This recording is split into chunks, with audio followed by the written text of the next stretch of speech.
Welcome to finding your next lean leader. Now, typically, people look at three things when trying to find their next team leader to pull them out of the operator pool.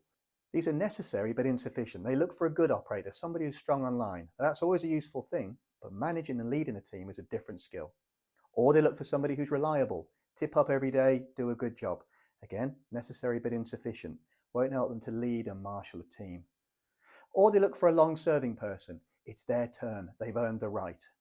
I want to introduce you to three useful clues, some breadcrumbs that you'll see in the behavior of the kind of operators who will make a strong team leader. And then, by the way, go on to fill your entire talent pipeline through the ops. Firstly, they keep a good personal 5S. Their area, naturally, they want to keep it good, so they organize it well for their work. Secondly, they informally support anyway. They're doing some things that help the team leader. The team leader needs to nip off, they'll say, yeah, I'll cover for 10 minutes, or they'll help train somebody up, or they'll help answer andons, for example. And thirdly, they embrace Kaizen activities. They're not lean experts, but they'll raise red tags easily. They might even make little devices or tools or make changes for their job just because it makes it easier. They're fixing what bugs them. But here's the clincher. This is the secret I want to give you. And this was whispered to me by an old Japanese expert, the ex-plant manager in Anjo in Japan. I asked him the same question I ask everybody who's been in manufacturing for years and has operated at the highest levels. I asked him, how do you find your next team leader, your next leader? And he said, I'm going to draw you a napkin. And he drew me on this napkin, this picture. Up the side here is trouble. And then along the bottom axis is time. And this picture shows with the circle where trouble occurs. And you see trouble occurs, you can see the start point of it, and then it escalates and it falls off and you're back to normal.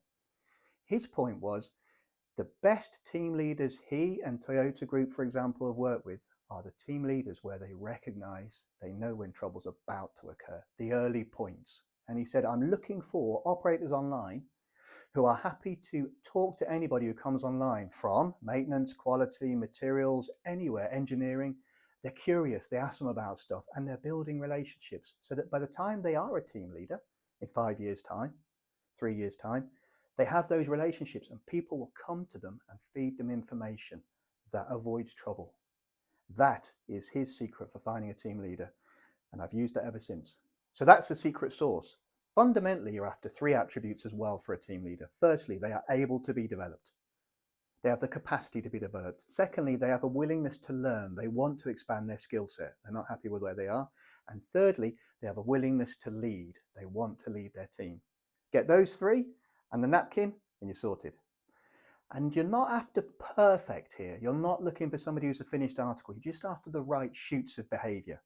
We specialize in growing lean talent, so hop across to Senpai Guide to develop your next team leader with real-world lean and real-world results. The links are in the description, and subscribe if you enjoyed this.